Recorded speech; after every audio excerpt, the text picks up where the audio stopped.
Hello everyone. I know I'm early again this week, so I'm just trying to catch you off guard. But this week we've covered how to think about psychological and political game playing in the workplace or in social contexts. And we've also looked at other areas around the project management plan, how you can put in place a single project management plan on one piece of paper and be able to plan it out and plot it out.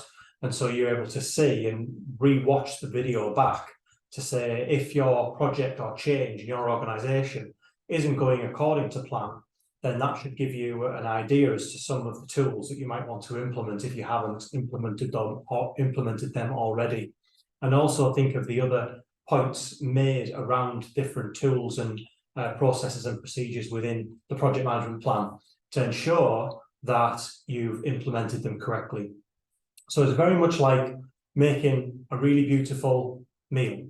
It depends on the quality of the ingredients, and if one of those ingredients isn't there, or if one of those ingredients isn't made properly, then sometimes it can affect the whole dish. So this one is all about decision making, and it's all about implementing actions. Even when you've got an action plan, this will allow you to be even more sure on putting these plans, the growth strategies, into action. And it's a very simple implementation checklist. So if you watch till the end, we're going to go through 10 checks that you can establish within your action plan so that you know that things are in place before you're able to move forward.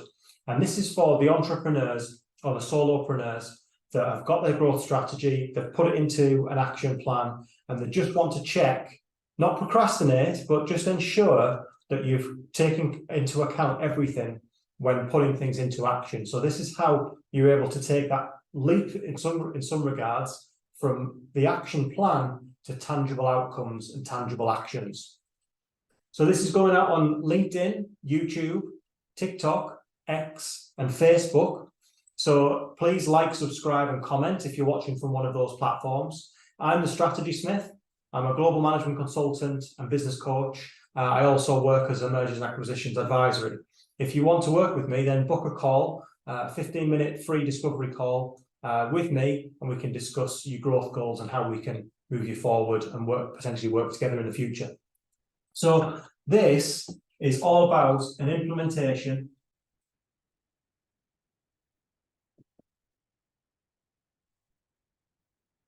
checklist.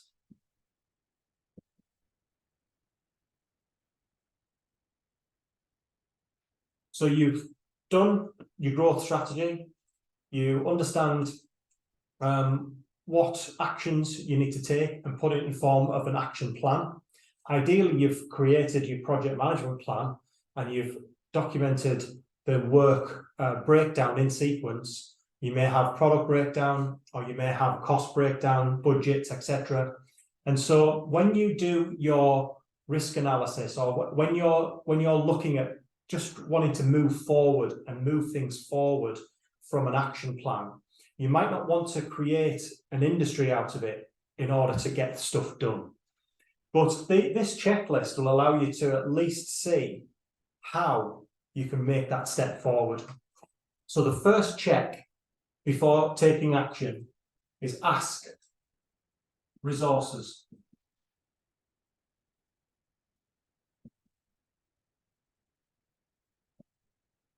Is there enough time, people, money, equipment, information? Again, ask the 7 questions if you haven't already when you create a project. The 7 questions are why is always first. Who, where, what, when, how much,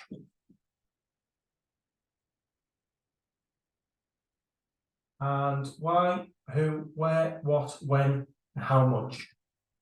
Then resources ensure that you've got enough time, you've got enough people, you've got enough funds to move it forward, and you've got enough equipment or information to ensure that you're able to move forward and make that decision. So if you've got enough time, people, equipment, and info, then you're able to know that you can make that next step. The next question is motivation.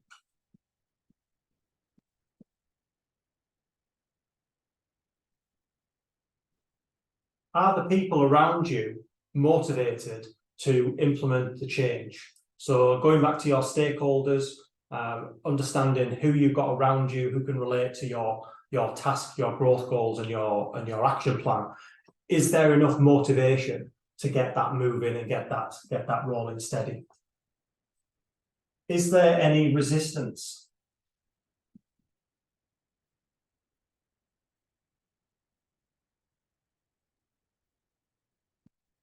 So do you see any resistance on to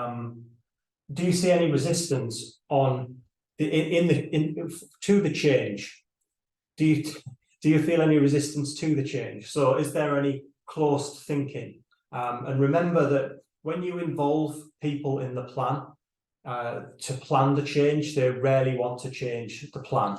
So in terms of resistance, ensure that you've got enough people that that are advocates towards the change. And if you are facing resistance, then it's advisable to start bringing people into the fold and allow them to plan the change with you, because then they will rarely need to change the plan. So is there any resistance?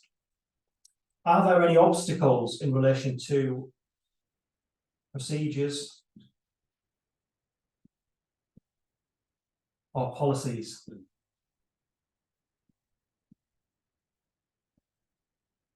So are there any obstacles that you need to overcome in terms of policies and procedures?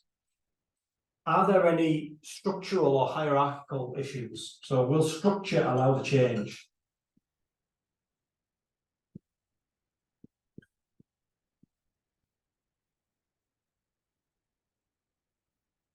In terms of communication, sometimes a structure or a hierarchy can block communications. They can form bottlenecks so that things can't get through in a timely manner. And so in terms of structure and hierarchy, is that going to cause any issues? And is there sufficient structure in place for the change to move forward, for the action to take that first step? And if there isn't, then you have your next action, which is to make sure that there is, or you can overcome the obstacles that are within the structure or hierarchy. Now, the other element to this is also to understand the level of risk. So what's the level of risk in terms of the actions that you're taking? Now, in purest project management form, you will have done a risk analysis, you'll have assessed impact, you might have different impact factors, you might have systems people, budget, for example, and you can weight them as to how, if the risk is proved to be an issue, and it's been made tangible, it's coming to fruition, then you can allocate the weighting in terms of the impact to those impact factors. Or you can just say impact and probability. And probability is the same throughout. So then you can assess and understand, has this happened before in terms of the risk? If it has, then obviously the probability of it happening again is higher. And what impact did it have, which will allow us to therefore rank the impact to the overall project and to the action specifically that we're taking. So looking at probability.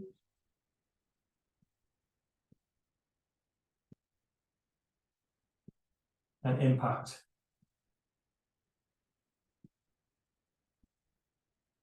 Okay. Next is looking at any power struggles within the organization. So in terms of power, so we've done quite a lot of work on this now in terms of power and politics in the workplace, business and social context, the individual and specific games that can be played in terms of political game playing. And are there any power struggles? Can you see alliance forming, for example? could an alliance be formed should this action or the overall project not be received well? Do you need to form some form of alliance or start to bring your advocates around you so that you can increase your legitimate or expert power, or both? So are there any power struggles?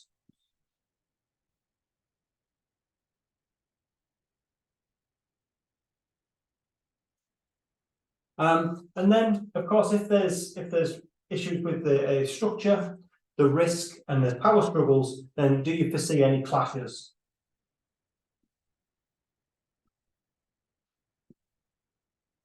Is something that you're implementing going to disrupt things? Sometimes it can be a good thing to be a disruptor in terms of a market. Also, if you're implementing something or you're taking an action that could affect somebody else, positively or negatively, could there be some form of clash in terms of power and things like that? To overcome clashes is, again, go back to resistance and engage to prevent any power struggles or clashes happening in the workplace or even in social contexts. If you're changing something in a social context, you might change the date to an event, and we do this as humans, is think, wow, I've invited everybody now, and we can't change the date, but unfortunately we have to. You can start to think about, well, who's actually going to, is there going to be some form of clash that I really care about in terms of a social context? And is that risk going to be so impactful that I need to stick to my word and keep that date, just as an example? And if the impact is low, but the probability is high, maybe you've got an emergency that you need to change the date, then of course you can rely on the checklist in order to take action and move forward. In a business context, if you want to increase your prices, if you want to increase sales, if you want to bring in a new sales team, or if you want to make changes in your organization, etc., if you want to change systems in your business, this checklist will hold you in good stead, because you'll need to understand before you take action, even when you've got your project definition and your project plan, you will have crossed off a lot of these, hopefully, in building that project plan. But even as the decision maker, and you might be the person responsible for the success of a project or an action or a change in your workplace or in a social context, you can go through one or all of these checklists. And then another one that's a bit deeper, you need to know your organization and know your surroundings, the organizational and operational context. But what is the climate and culture like?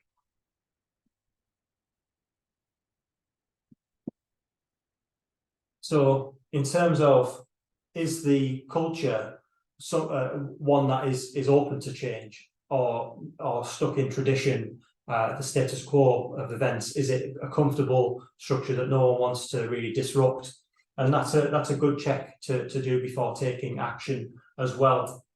And so going through these checks, so 1, 2, 3 procedures, and 3, 4, 5, 6, 7, 8, 9, 10.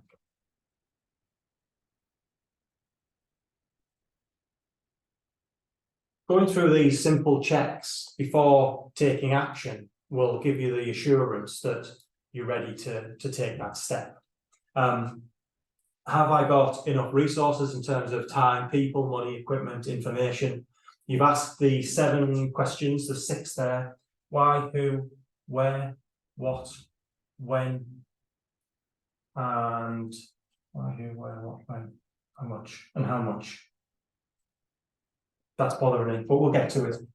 And then the processes and procedures, the structure and the hierarchy, the risk, power, clashes, and any climate and culture issues in the workplace.